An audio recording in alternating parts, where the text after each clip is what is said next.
최근에 여러 가지 일들 속에서 아주 재미있고 또한 독특하면서 아쉬웠던 일들이 있었습니다. 그것은 무엇이냐면 인터넷 사이트 중에 싸이월드라는 사이트가 있는데 그 사이트가 접속 불안정이라는 문구가 뜨면서 많은 사람들에게 접속할 수 없는 상황에 이제 처해있게 된 것이죠.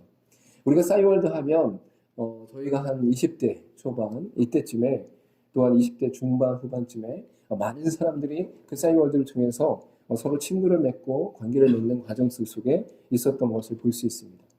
3,200만이라는 회원을 두고 승승장구를 하고 있었지만 경영난으로 인해서 어려움을 처할 수밖에 없는 상황에 있었던 것이죠. 1999년에 벤처기업으로 시작해서 2001년도에 첫 미니 홈피를 시작하게 됩니다. 그리고 2007년도에는 2천만 명이 넘게 되어지고 2009년도에는 1촌이라는 그 건수가 10억 건에 다다르는 놀라운 일들이 일어났죠. 그러한 과정들 속에서 이것이 전 세계에서는 바로 한국의 SNS 또한 한국의 놀라운 어떤 사이트로 많이 인식되어지기도 하였습니다. 그러나 2010년도에 스마트폰이 들어서면서 모바일 환경이라든지 여러 상황들 속에서 점점 후퇴하게 되었고 2012년도에는 트위터라든지 페이스북을 통해서 이미 가득 찬 그 SNS 상황들 가운데 이 싸이월드가 틈새 공략을 하기는 너무나 힘든 상황에 처해 있었던 것이죠. 그래서 점점 기울어지기 시작했는데 그 기울어지는 과정 속에서 이제 사람들이 점점 서비스할 수 없는 상황이 되어지고 또한 서버를 관리할 수 있는 비용이나 또한 그 서버나 사이트나 또한 모든 프로그램들을 관리할 수 있는 사람들이 너무나 부족한 현실 가운데 있게 되었습니다. 그리고 월급을 못 주게 되거나 이런 상황이 되면서 점점 없어지게 되어진 것이죠. 물론 중간에 이제 SK를 통해서 인수되기도 하였지만 그 과정 속에서 이 서비스가 많은 어려움을 겪게 되어지고 더 회생을 할 수 없는 상황이 되어지자 이제는 거의 없어지는 상황 가운데 있게 되었습니다. 그래도 사람들은 그 가운데 사이트가 없어지거나 사이트가 문을 닫거나 사이트가 사라진다는 생각을 하지 못하고 있었는데 그 사이트에 접속했을 때 사이트가 불안정하다라는 문구가 뜨면서 접속할 수 없게 되니까 사람들이 긴박해지고 또한 급한 마음을 갖게 되었습니다. 왜냐하면 그 사이트에 수많은 추억들이 쌓여있고 그들이 계속적으로 올렸던 또한 관계했던 이야기들과 사람들의 이야기들이 담겨져 있었기 때문인 것이죠. 여러분, 그래서 많은 사람들이 청원하기 시작했습니다. 그래서 이 사이트를 폐지하지 않았으면 좋겠다. 다만 이 사이트가 어쩔 수 없이 없어진다면 그 자료들을 다운받을 수 있는 그런 과정들이 있었으면 좋겠다. 백업을 할 수 있었으면 좋겠다. 그런 요청이 일자 이것에 대해서 이제 그 사이트를 관계하는 대표들은 응답할 수 없는 상황에 있었지만 정부에서 과학정보기술 정보통신부에서 이것에 대해서 그 서버를 확인하고 사람들에게 이것이 없어지지 않았다. 이것은 잘 보관되어 있다라는 전달을 이제 하게 되었다고 합니다. 제가 이 이야기를 하는 이유는 제가 싸이월드를 통해서 많은 이야기나 많은 사진이나 많은 관계가 있었던 추억들이 있었기 때문도 하지만 또한 이 사이트를 통해서 수많은 사람들이 그곳에 추억을 담고 있었다는 사실을 우리가 발견하게 되는 것이죠. 그런데 그러한 과정 속에서 사람들이 그것에 대해서 포기하지 않고 이것에 대한 추억과 그리움과 또한 이 백업과 또한 자료에 대한 모든 부분에 대해서 간절하게 요청하는 일들이 많은 곳 가운데 일어나게 되는 것이죠. 그래서 그 사이트에서 관련된 회사들과 사람들이 할 수 없다면 이것에 대한 정보통신부에서 또한 정부에서 이것을 보장해 주기를 또한 간절히 바라는 그러한 관계들이 형성되어진 것을 볼 수 있습니다. 여러분, 한 개인이 이 사이트에 있는 것들, 자신의 추억들, 이것을 보호하기 위해서, 이것을 구하기 위해서 수많은 방법들, 또한 수많은 요청과 또한 요구들을 하게 되는 것을 볼 수 있는 것이죠. 이것이 어떤 한 사람에 의해서 했을 때는 진행되지 않을 수도 있지만 수많은 사람들이 간절히 그것을 찾고 요구하고 요청했을 때에 전혀 다른 곳에서, 전혀 예측할 수 없었던 곳에서 바로 그 일들이 해결되는 것을 우리가 볼 수 있었습니다. 물론 사회적으로 이런 관계들 가운데 일어난 일들은 예측할 수 없는 상황들 속에서 그것이 이루어질 수 있을지 이루어질 수 없을지 도무지 알 수 없습니다. 그러나 오늘 본문의 말씀을 통해서 하나님께서 예수 그리스도를 통해서 드러나시는 놀라운 기도의 방식들은 바로 하나님께서 요청하고 요구하는 대로 그 모든 것들에 대해서 확실하게 응답하신다라는 근거를 우리에게 제시하고 있는 것을 볼 수 있는 것이죠. 오늘 특별히 본문의 말씀 가운데 보면 5절부터 7절 가운데 벗이 벗에게 요구하는 내용이 나타나는 것을 볼 수 있습니다. 어떤 한 사람이 있었는데 그 한 사람의 친구가 아주 오랜 여행 중에 이제 돌아와서 그 사람에게 떡을 구하는 상황이 있었던 것이죠. 근데 이 사람은 자신의 집에 또한 자신이 구해줄 수 있는 상황 가운데 이 떡을 그 사람에게 구해줄 수 없는 상황 가운데 있었습니다. 그래서 이 벗으로부터의 요청을 들었던 이 사람이 또 다른 벗에게 가서 또 다른 사람에게 가서 바로 떡 세 덩어리를 요청하는 가운데 있는 것을 볼 수 있는 것이죠. 이 벗에게 벗을 또한 벗이 벗에게 이 떡을 구하는 과정들을 통해서 예수님께서 말씀하고자 하는 것이 무엇이냐? 새로운 떡을 세 덩어리의 떡을 구하는 과정 가운데 친구라는 관계를 바로 그들 가운데 드러내고 있는 것을 볼 수 있습니다. 이 친구라는 관계는 바로 가족이라는 그 상황에 처해 있는 상황 속에서도 남성 중심의 사회였던 고대 근동과 유대인들 사이에서는 아주 중요한 관계였음을 우리가 알 수 있는 것이죠. 전혀 다른 그 사람이 떡을 구해달라고 했을 때, 벗이 구해달라고 했을 때 다른 벗에게 구하는 과정 속에서 이 벗은 어떤 상황에 처해 있었냐면 자기 가족들이 집에서 잠을 자고 있는 상황 가운데 있었습니다. 밤늦게 그 떡을 구하게 된 것이죠. 근데 이 사람에게 난처한 상황은 무엇이냐면 유대인들 사이 가운데 그 집은 하나의 평상으로 되어 있고 하나의 공간 가운데 온 가족이 다 함께 잠을 자는 그러한 구조 가운데 있었던 것입니다.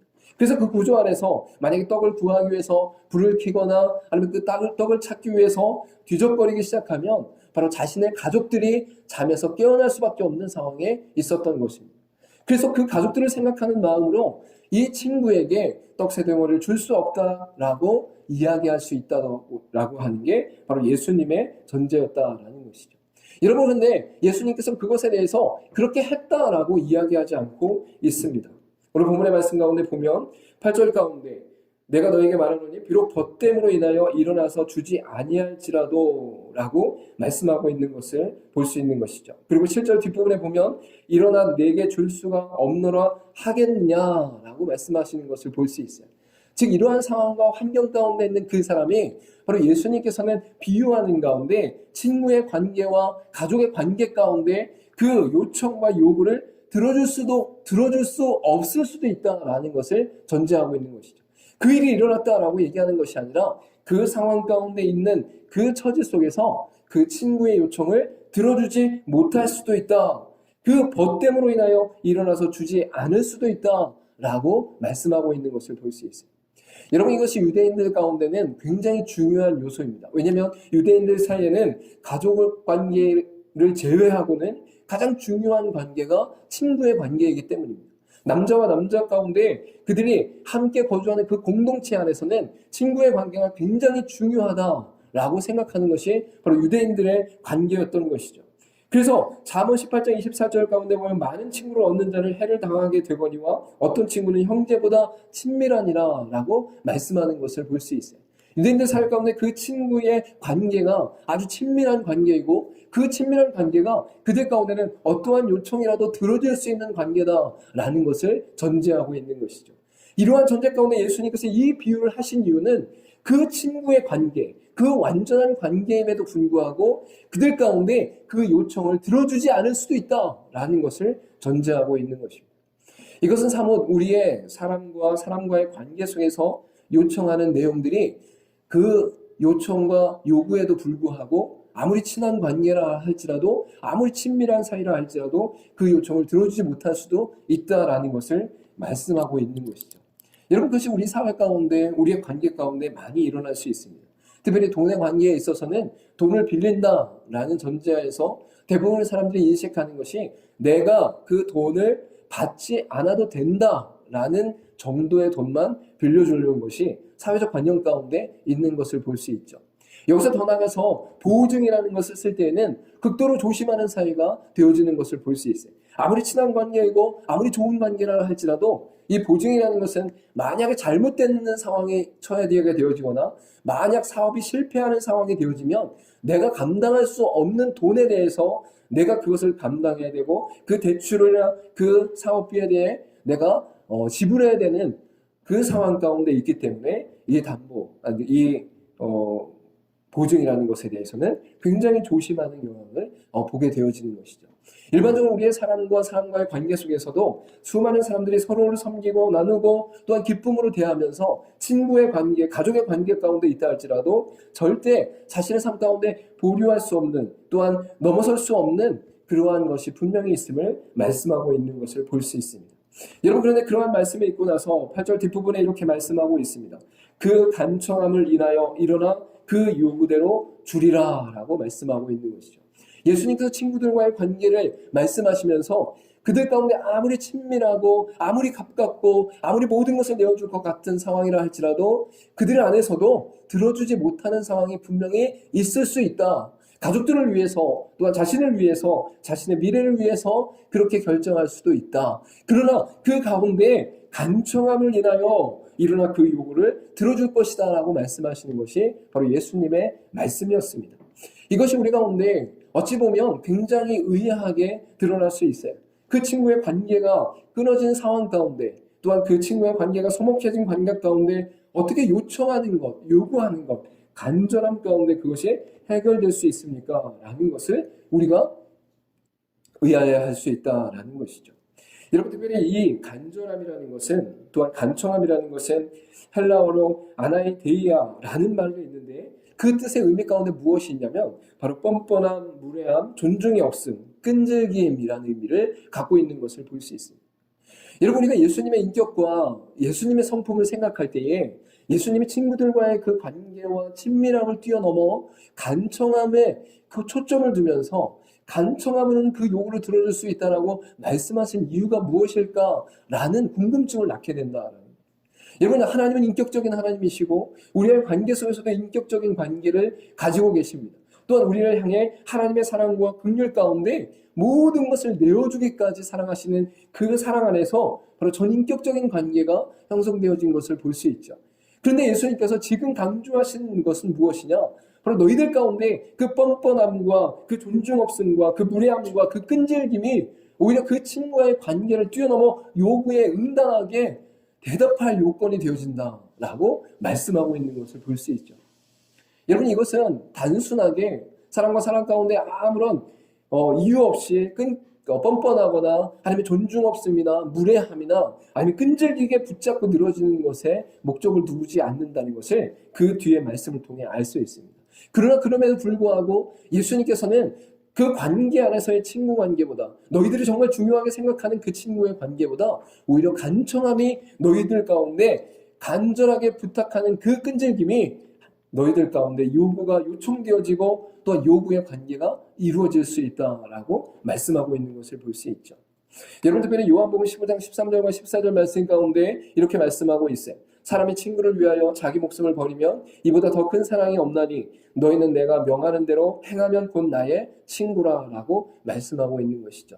여러분, 이 말씀이 결국 이 친구의 관계 가운데 간청함을 이끌어내는 귀한 관계의 말씀이다라고 볼 수 있습니다.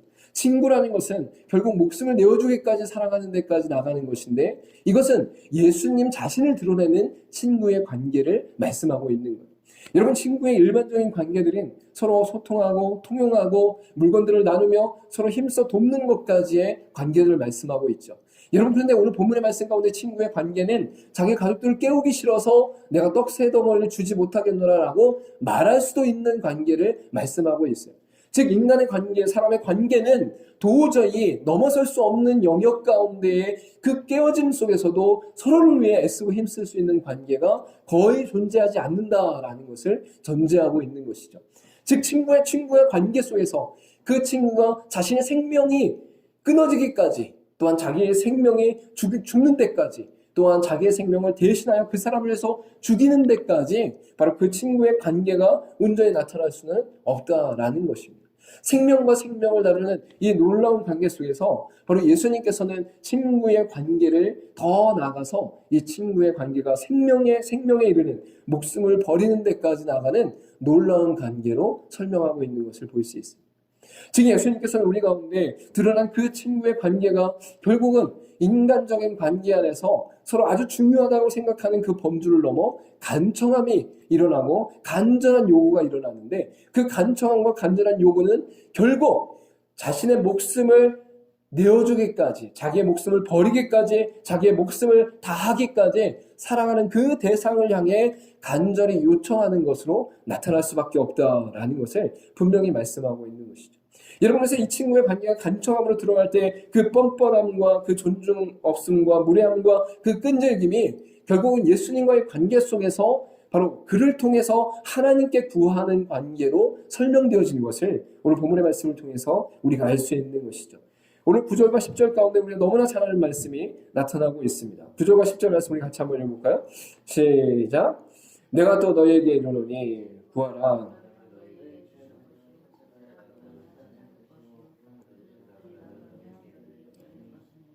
구하는 이마다 받을 것이요 찾는 이마다 찾아낼 것이요 두드리는 이에게는 열릴 것이니라. 아멘. 우리가 이 말씀을 너무나 잘 알고 너무나 기뻐하고 또한 이 말씀을 붙잡고 기도하는 이유는 바로 구하고 찾고 두드렸을 때에 하나님께서 바로 받을 것이고 또한 찾아낼 것이고 열릴 것이라는 놀라운 말씀을 허락해 주셨기 때문인 것이죠. 그래서 우리는 이 말씀 가운데 하나님께 기도하고 엎드립니다. 그런데 이 말씀을 통해서 우리에게 주시는 하나님의 본래의 목적에 대해서는 바로 우리가 잊어버리고 나아가는 것을 볼 수 있는 것이죠. 즉 무엇을 말씀하느냐? 바로 찾고 두드리고 구하는 이 모든 것 속에 바로 친구의 관계가 있다는 사실을 전제하고 있는 것이죠. 그리고 그 친구의 관계는 바로 완전한 간청함, 완전한 요청, 무례함 가운데, 담대함 가운데, 존중 없음 가운데, 끈질김 가운데 나아갈 수 있는 그 대상 가운데 바로 그 찾고 두드리고 구하는 놀라운 은혜의 역사가 일어난다는 사실을 분명하게 말씀하고 있는 것이죠.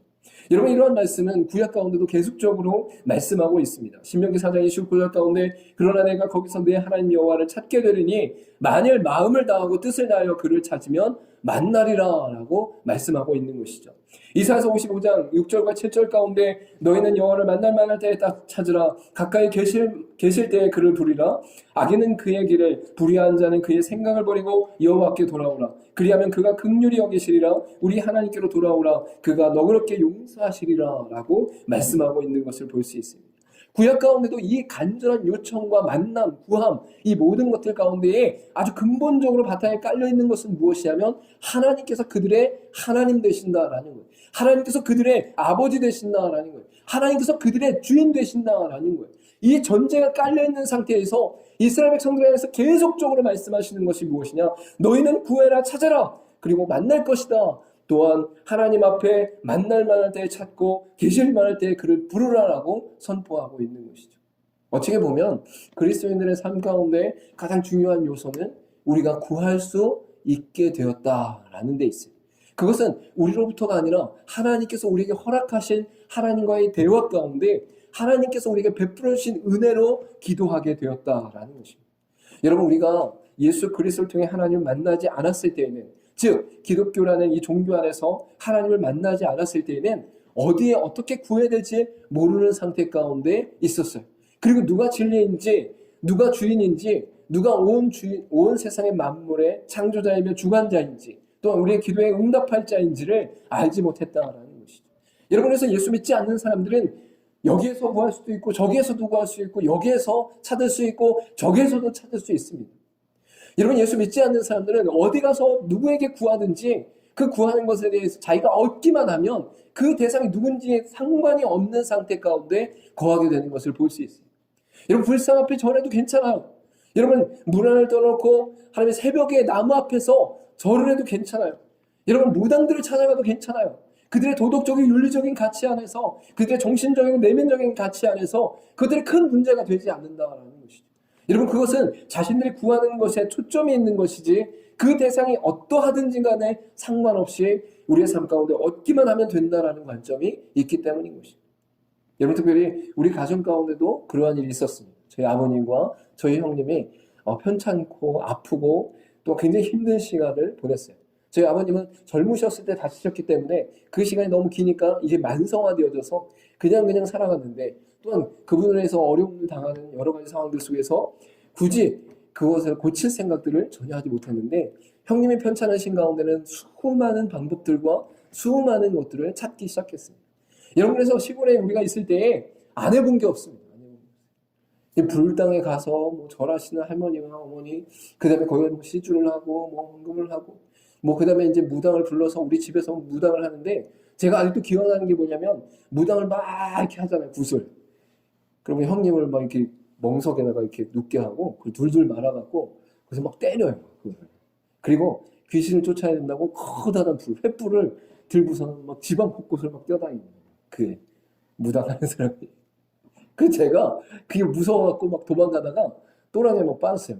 아직도 기억나요. 이게 비닐하우 옆쪽으로 막 그 또랑이 있었는데 막 무서워서 도망가다가 그 물이 약간 고여 이렇게 있었던 그 또랑에 발이 잠겨갖고 아유 젖었네 이러고서 이제 보이지 않는 곳에 도망갔던 경험이 있어요. 해볼 건 다 해본 거예요. 해볼 거 다 해본 거예요. 그리고 마지막에 제가 중학교 3학년 때 저희 집안에서 이제 교회에서 이 병을 고칠 수 있다더라 소문을 듣고 이제 교회를 나가기 시작합니다.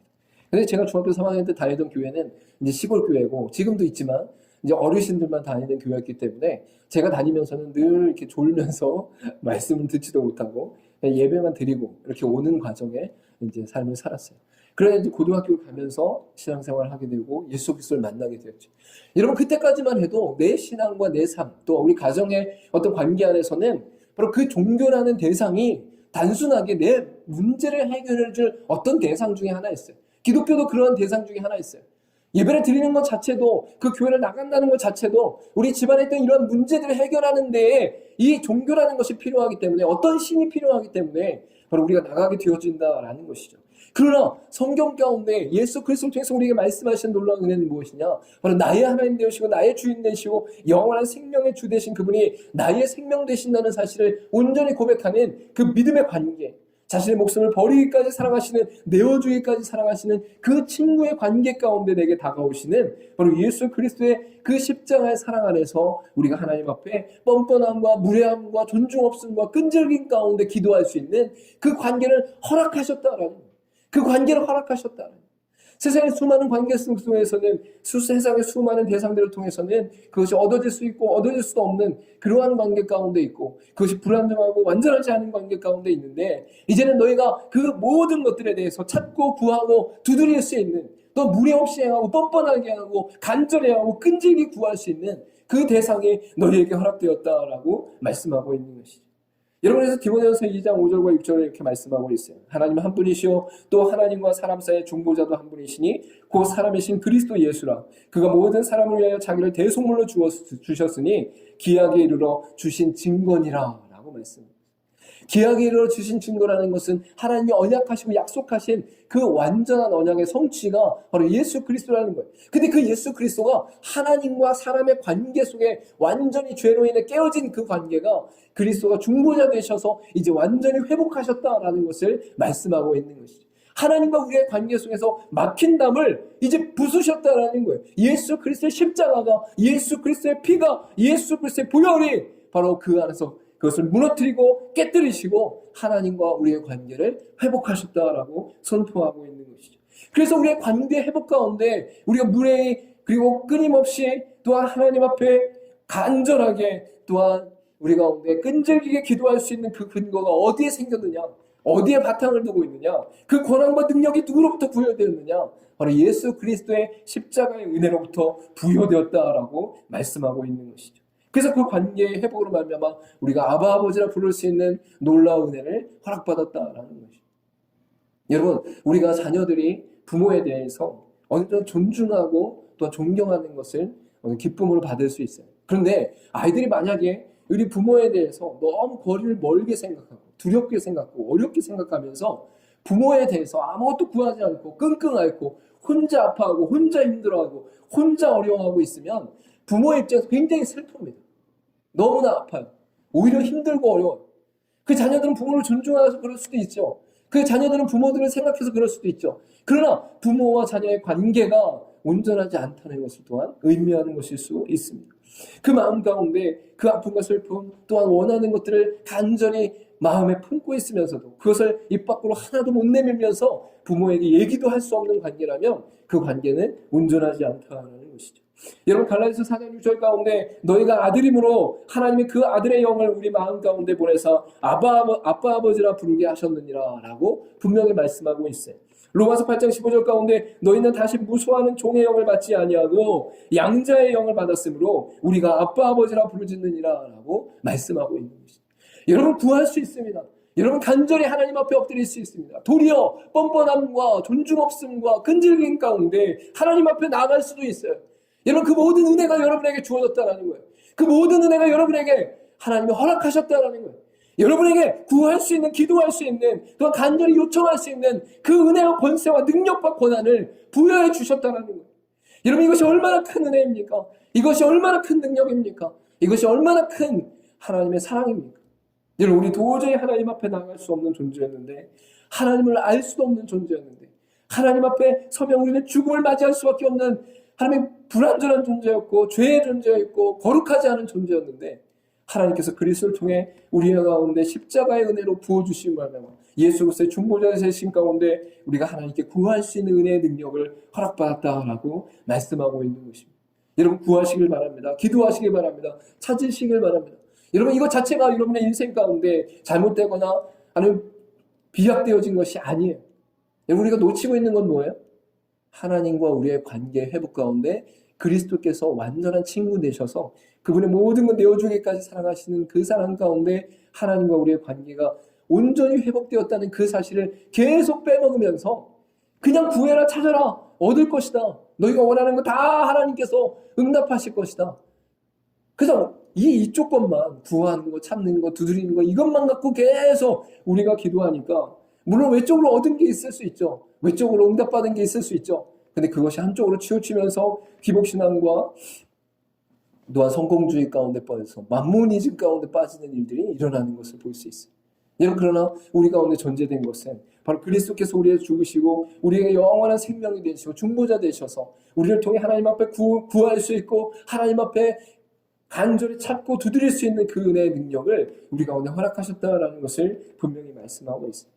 또한 오늘 본문의 말씀 가운데 우리가 찾고 구하고 부르짖고 간구하며 하나님 앞에 나갈 때 하나님 응답하시는 그 은혜 가운데 가장 좋은 게 무엇인가도 말씀하고 있는 것을 볼 수 있습니다.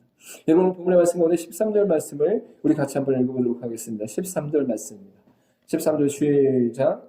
너희가 악할지라도 좋은 것을 자식에게 줄 줄 알거든 하물며 아멘.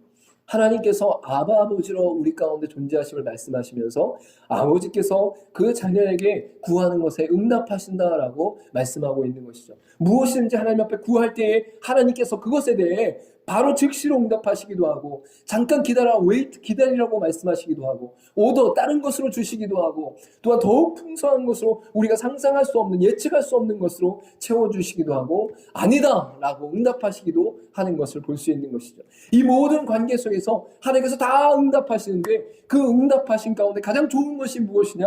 바로 성령을 주시지 않겠느냐라고 말씀하시는 것을 볼 수 있습니다. 성령께서 우리 안에 임재하시고 내재하시는 그 놀라운 축복과 은혜를 너희에게 주실 것이다. 여기서 말씀하시는 이 성령은 가장 좋은 것, 가장 아름다운 것의 의미를 갖고 있고 영원하고 완전한 응답을 말씀하시는 것을 볼 수 있습니다. 여러분 우리의 성령 하나님을 인식할 때에 성령 하나님은 바로 하나님의 지혜의 하나님인 것을 우리가 발견할 수 있는 것이죠. 하나님이 알고 있는 모든 것을 통달하시는 분이 바로 성령 하나님이신 것입니다. 그래서 하나님께서 이 땅 가운데 계시하고 드러내신 모든 말씀에 대해 깨닫게 되어지는 놀라운 은혜의 역사가 일어나고 이 땅 가운데 보여지는 세계와 나타나는 세계뿐만 아니라 보이지 않는 세계, 나타나지 않는 세계에 대해서도 하나님의 성령 하나님을 통해 우리 가운데 깨닫게 하시는 놀라운 은혜의 역사가 일어나는 것을 볼 수 있습니다. 또한 동시에 성령 하나님께서 우리 가운데 예수 그리스도 또한 완전한 구원의 진리를 완벽하게 드러내심으로 말미암아서 우리 가운데 하나님께서 드러내신 완전한 사랑, 하나님께서 드러내시는 완전한 하나님의 나라, 하나님께서 우리 가운데 드러내시는 하나님의 완전한 영광을 나타내시는 것을 볼 수 있는 것이죠. 여러분 성령 하나님께서 우리 안에 임재하시면 이 땅의 지혜를 뛰어넘어 하늘의 지혜로 살아갈 수 있는 권한과 능력이 주어지게 되어집니다. 그래서 성령께 우리의 모든 건 내어 맡기고 살아가는 사람들의 인생 가운데는 어떤 일이 닥쳐도 그 닥친 일들 가운데 하늘의 지혜로 감당하는 역사가 일어나요. 그래서 세상 사람들도 그 지혜를 바라보면서 어떻게 그런 생각을 할 수 있느냐, 어떻게 그런 판단을 할 수 있느냐, 어떻게 그렇게 결정할 수 있느냐를 놀라워하는 세대가 되어진다는 거예요. 그래서 세상에 감당할 수 없는 대상이 바로 그리스도인이 되어지는 역사가 일어나는 것을 볼 수 있는 것이죠. 그러나 우리의 인생 가운데 그 성령의 임재하심으로 우리에게 베풀어 주신 놀라운 지혜와 권능을 왜곡하여지고 자신의 것으로 착각하고 자신의 능력으로 착각하는 순간 교만의 짐으로 말미암아 다시 하나님 앞에 징계받고 타락되어지는 역사가 일어나는 것을 우리가 수없이 성경을 통해 또한 이 세대의 수많은 사람들을 통해 발견하게 되는 것을 볼 수 있는 것이죠. 올고지 성령 하나님의 역사하심은 하나님의 일이 우리 가운데 드러나는 것이고 하늘의 지혜와 권능으로 우리 가운데 역사하시는 것입니다. 그래서 예수님께서 그들 가운데 드러내실 때에 이 땅 가운데 그 어떠한 것이라도 하나님께서 응답하시는 은혜를 너희에게 허락하셨으니 기도할 수 있는 권한과 능력을 우리에게 부어주셨다라고 말씀하시고 그 기도와 또한 하나님 말씀을 붙잡고 간절히 찾는 가운데에 가장 좋은 것, 가장 아름다운 것, 가장 영원하고 완전한 성령의 임재하심을 우리 가운데 허락하셨다라고 말씀하고 있는 것입니다. 그래서 우리가 그리스도인으로서 이 땅 가운데 살아갈 때에 하나님 앞에 어떠한 것이라도 구할 수 있는 뻔뻔하게 존중 없는 것 같이 도리어 끈질기게 구할 수 있는 그 은혜의 권능을 입었다는 사실에 기뻐할 수 있어야 되고 그 권능과 은혜 가운데 우리가 구하는 것을 응답하시는 그 하나님께 기도할 때에 하나님께서 우리 가운데 성령의 임재하심으로 말미암아 하늘의 지혜와 하나님 나라의 세계와 예수 그리스도를 통한 완전한 진리의 깨달음을 우리 가운데 부어주시고 그 성령의 인도하심을 따라 우리의 삶을 살아갈 때에 세상 가운데는 손해보는 것 같고 세상 가운데는 미련한 것 같고 세상 가운데는 우둔한 것 같이 살아가는데 그 순간 결정한 그 놀라운 하늘의 지혜가 나중에는 하나님께서 깨닫게 하시는 그 은혜 가운데 하나님의 뜻과 계획과 섭리를 밝히 하는 놀라운 역사로 나타나게 되는 것을 볼 수 있는 것이죠.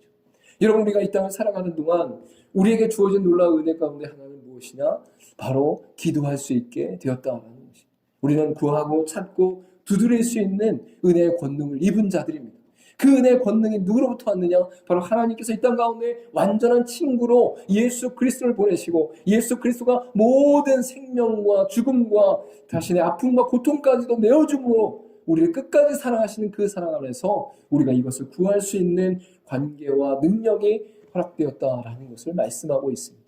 또한 동시에 우리 가운데 하나님 앞에 구하는 가운데 하나님께서 구하는 자에게 성령을 주시는 놀라운 은혜로 말미암아 우리가 이 땅을 살아가는 모든 순간 속에 성령 하나님의 인도하심을 받고 그것이 결국 이 땅 가운데 세상의 관점과 세상의 시선으로 봤을 때는 아무것도 아닌 것처럼 보이는 그 순간 속에서도 하나님의 인도하심을 쫓아 온전히 행했을 때 도리어 그것이 하늘의 지혜로 이 땅 가운데 드러나 수많은 사람들에게 놀라움을 금치 못하는 그러한 일로 드러나게 된다는 사실을 분명히 말씀하고 있는 것입니다. 저와 여러분 이 땅을 살아가면서 간청함을 인하여 하나님 기뻐하시는 은혜를 누릴 수 있는 저와 여러분 되기를 간절히 소망합니다. 간절히 소망합니다. 우리 기도하도록 하겠습니다.